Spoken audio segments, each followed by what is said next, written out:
Jerry Reed, let's talk about, before the tape started, we were talking about Chet Atkins. Let's talk about Chet Atkins. Chet Atkins is your hero, isn't he? Oh, absolutely. Absolutely. As far as guitar players go, there's never been a guitar sound on earth like the guitar sound that Chet makes. All right, for the average man on the street, why is he any better than anybody else? Or why is he better than anybody else? May take a long time to answer that, Ralph, but Chet plays with so much heart. I mean, intense heart. And he plays for an audience like a performer sings for an audience, like a Richard Burton would do Hamlet for an audience. He goes for the heart. He's one of those rare gifts that come through this Earth's plane, and I'm just fortunate that I was alive when he was, that I got to hear him. Did he? And you are too. Did he teach you a lot? Oh, son, when I was growing up, I can't tell you the records I scratched putting that needle back trying to... I'm talking about after you met him. Well, he was, other than Travis and Les Paul, but of all the guitar players, he was the one that every guitar player I ever knew down home wanted to play like Chet. And when Ralph, I used to get around Chet when I was writing those instrumentals for him, and I was so intimidated by Chet, it would take me 30 minutes for my hands to quit shaking. And I already knew him. I already worked sessions with him. But his presence just intimidated me because of who he was and the gift he had. He's a rare entity, Chet is. I once heard that Dr. Werner von Braun, when he was alive at Huntsville, Alabama, was the only scientist who knew what all the other scientists were doing. That all the other scientists specialized in their particular field, in building rockets. Mm-hmm. But he was the one guy who knew what all of them were doing. Would you say that Chet is somewhat the same way?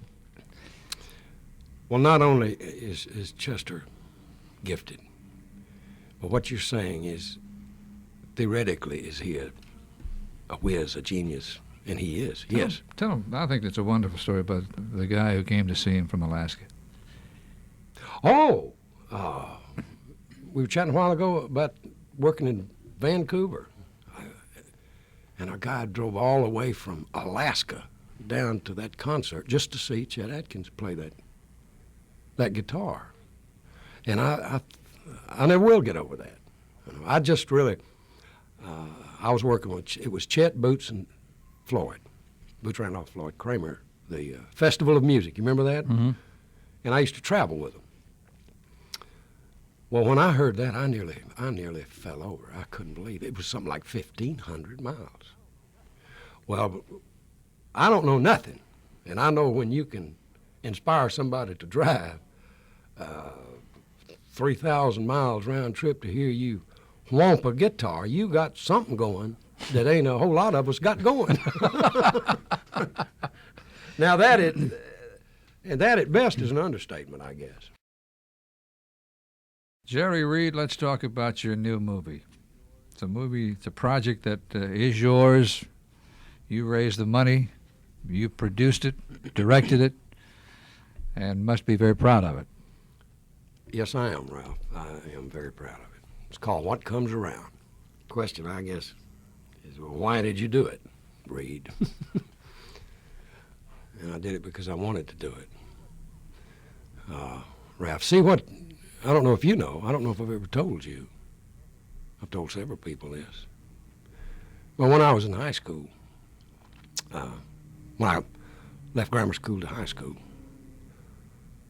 and a counselor from high school came down to visit with us, kids that were coming up to junior high, brought a list of courses you could take, and I saw drama on there, dramatics. And I asked them, how could I get that? And they said, well, Actually, you'll have to go out and recruit a class. So I went out and recruited, I forget if it was 20 or 25, it's been so long ago, but I had to go recruit them, and I did. You mean there was no class? It was there if you could recruit enough students to warrant a class of it. So I did that, so I could have dramatics. And I've always loved it. I really have. At one time in high school, I told my drama teacher I would like to pursue that. At the time, I had no idea I'd be on records 3 years later in my junior year and on the road with Ernie Stubbs and Marty Robbins and Autry Inman and Johnny Cash and be on Capitol Records and be in show business. I thought it would be nice to have a professional acting career. I just didn't know how to go about it. And neither did my drama teacher. But in the back of my mind, Ralph, I've always thought I would do it. It's a funny thing. All the things in my life that I really felt down in here that I would do, really felt them. I don't mean manufactured them, but felt I was going to do, I did.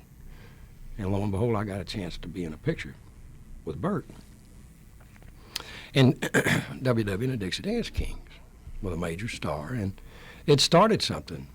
And over the past 11 years, I've had the good fortune of being in some pictures, so I wanted to do one. And I did. Well, let's see. You've been in movies with Robin Williams and Walter Matthau, Burt Reynolds. Dom DeLuise, Suzanne Plachette. Gosh, that's the greatest training on earth, is just to be around those people and watch them work. You can learn everything there. You can learn what they can't teach you in school. If you're fortunate enough to have the opportunity to be in, let's say, a supporting role, to where the heavy load is not on your shoulders, where you can get to understand the procedures of film work and how really pros handle it and what it's really all about. Under the gun, that's the best training on earth, I'm telling you. It's just like this business. There's no training like getting in it and getting it all over you and finding out just how dedicated you have to be able to wear the hat. It's the greatest training on earth. Your new movie. When's it coming out? It'll be out November the 22nd, Ralph. We're going to premiere it here. Is that a nationwide?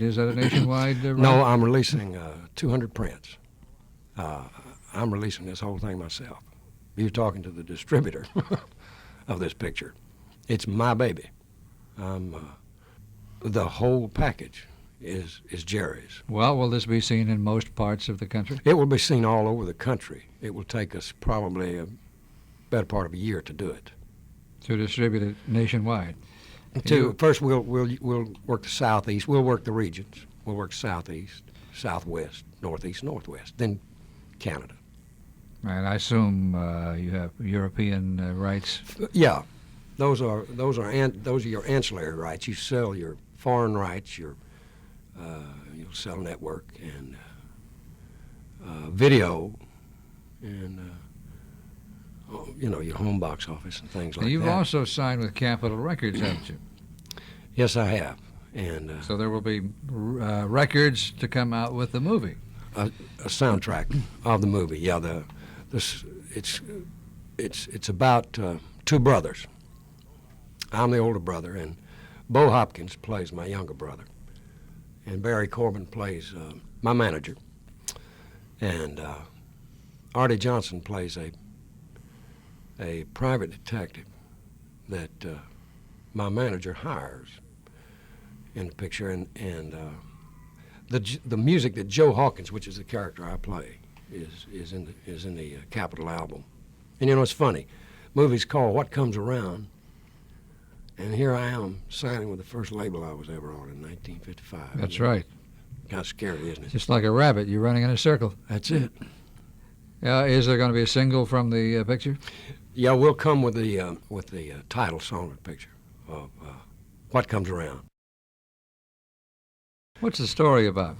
Well, the story is really about two brothers, Joe and Tom Hawkins, and we follow these two characters from their teens, Ralph, and up till the present 1985, and you see that the big brother, me, Joe, is in trouble. And it's like so many of the people we met in this business, you know, I keep telling people that it's hard to be creative and be business minded. You have to really, I think the reason artists and creative people have so much trouble is they're not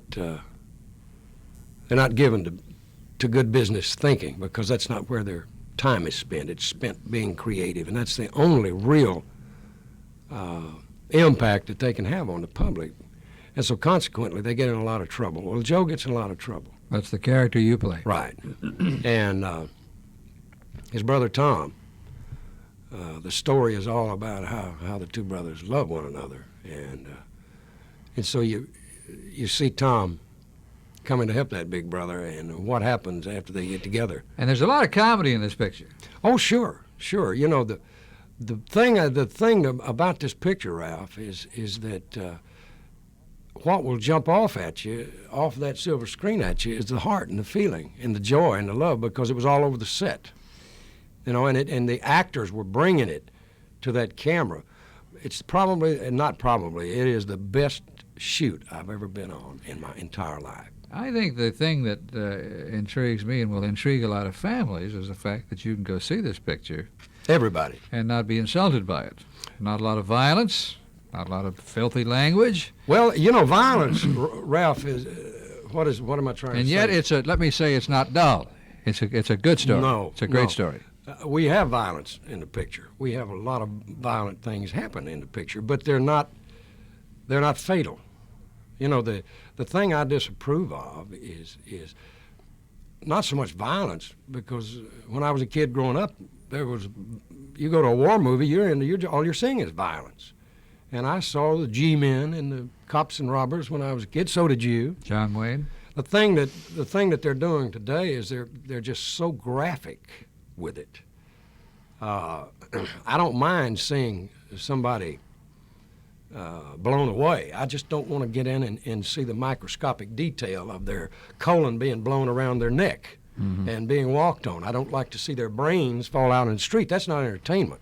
That's exploitation, as far as I'm concerned, or whatever you think of a word. But all right, with that in mind, then let me play the devil's advocate.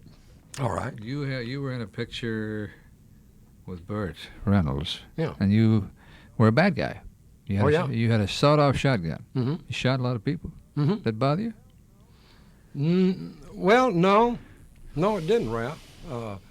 I was, number one, the challenge of the part was to be somebody I couldn't be. You were But it was only my second movie. You were the local mob boss. Right, and I have control over this project, but I had no control over that project. It was my second picture, and I was desperately wanting to get into pictures, into drama, and do some of that.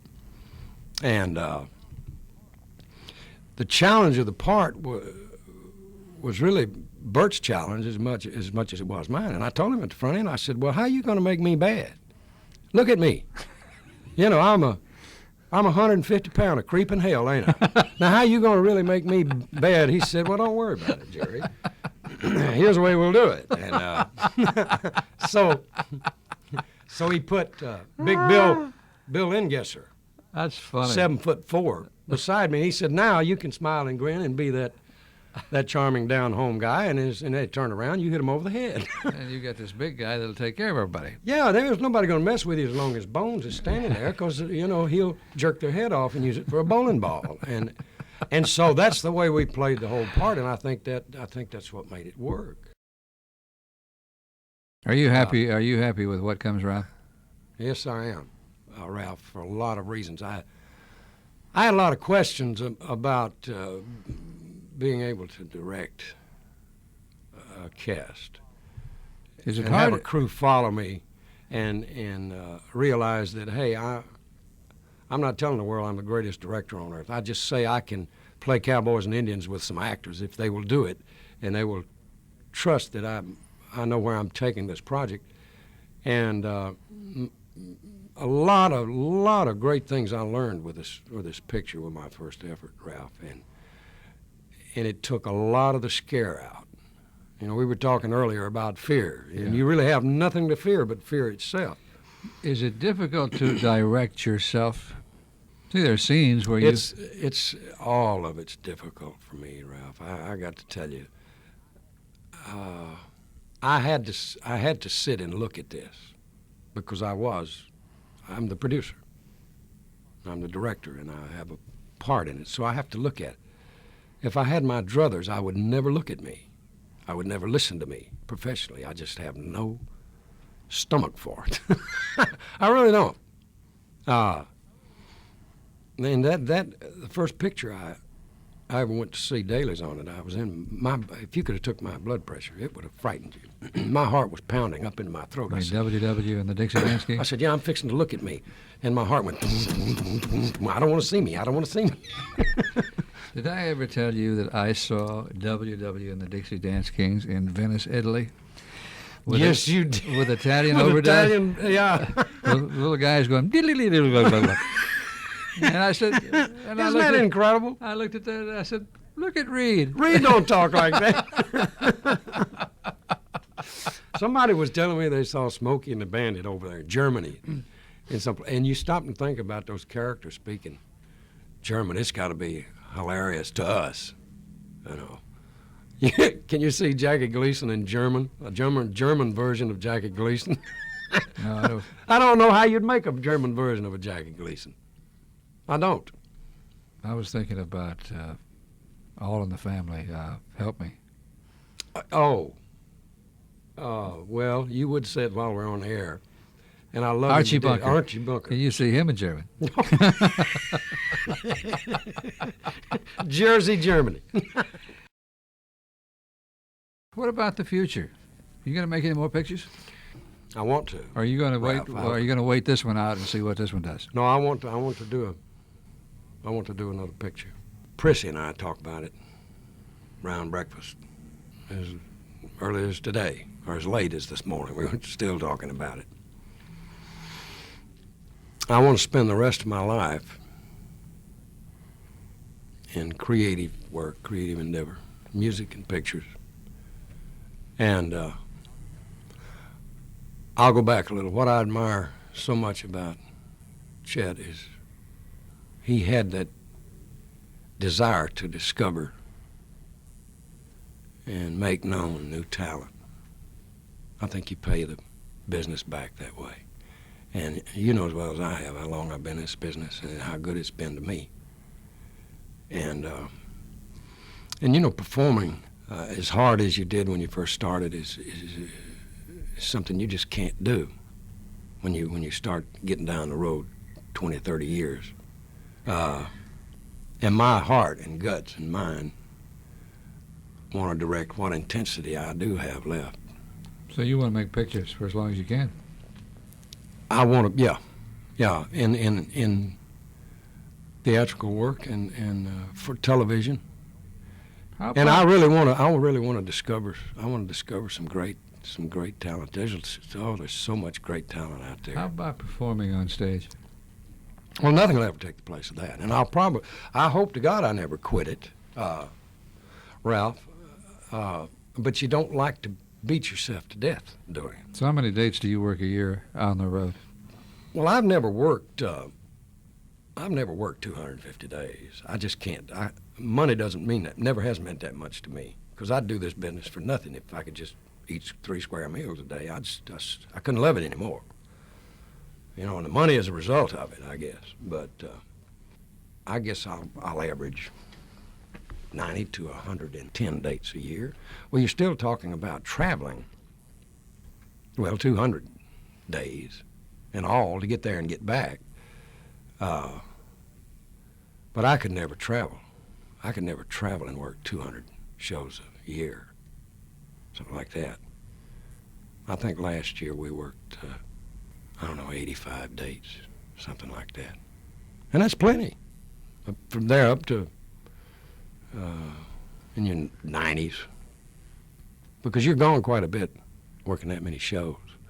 And imagine if you work 150 shows. Whew.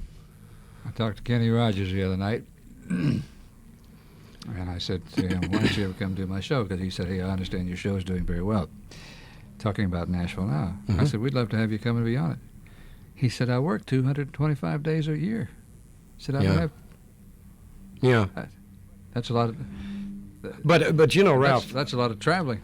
I have always... You know as well as I did that I worked in the studio environment for years and didn't go on the road. And I love that. I love that environment, that creative environment. I learned a lot. That was the scariest work I ever did. My point to all this is you can only make so much money, and Uncle Sam takes That's the rest. right. That's right. Which is why I did pictures. I wanted to do pictures. I love to write. These are the things that will allow you in the later years to be involved in something that's always fulfilling. It's always filling you up. You can always have a job, and all I was ever looking for was a job in this business. I'm glad you found one. Well, I am too. I'd had a miserable time paying the bills doing anything else. Reed, I thank you. I appreciate you sitting here and talking to me. Well, I appreciate you having me, Ralph. We'll go fishing again, and this time I'll sit on the bass hole long enough for you to prove to the world that if I stayed there a day, you still couldn't catch a fish. I caught an 11-pound rockfish when I got out of your boat. I don't need to hear that over the air.